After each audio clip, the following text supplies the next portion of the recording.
संयुक्त कुटुंब पद्धती मोडीत निघत असल्यामुळे आजच्या काळात अनेक वृद्ध असहाय्य होत आहेत. अशा गरजू, निसंतान, निराश्रित आणि अंथरुणाला खिळलेल्या पालकांना हक्काचा आधार देण्यासाठी राजकोट येथे जगातील सर्वात मोठे विनोबाई बाचूबाई नगरेच्या परिसर सद्भावना वृद्धाश्रम कार्यरत आहे. या आश्रमात जात धर्माचा कोणताही भेदभाव न करता सर्व सुविधा आयुष्यभर पूर्णपणे मोफत पुरवल्या जातात. 30 एकर परिसरात 500 कोटी रुपये खर्चून बांधण्यात येत असलेल्या भव्य संकुलात 1400 खोल्या असतील, जिथे 5000 वृद्धांची राहण्याची आणि भोजनाची उत्तम सोय केली जाईल. यामध्ये 7 भव्य टॉवर्स, प्रत्येकी 11 मजले असून जैन समाजासाठी स्वतंत्र टॉवर आणि मंदिरही आहे.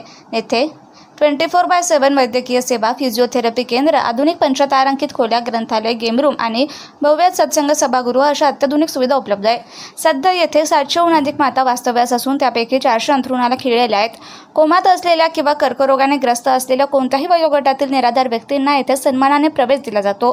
आपल्या परिसरात अशा गरजू आणि असहाय्य व्यक्ती आढळल्यास त्यांना सद्भावना वृद्धाश्रम, राजकोट जामनगर महामार्ग, पडधारी जवळ राजकोट येथे दाखल करण्याचे आवाहन संस्थानं केले आहे.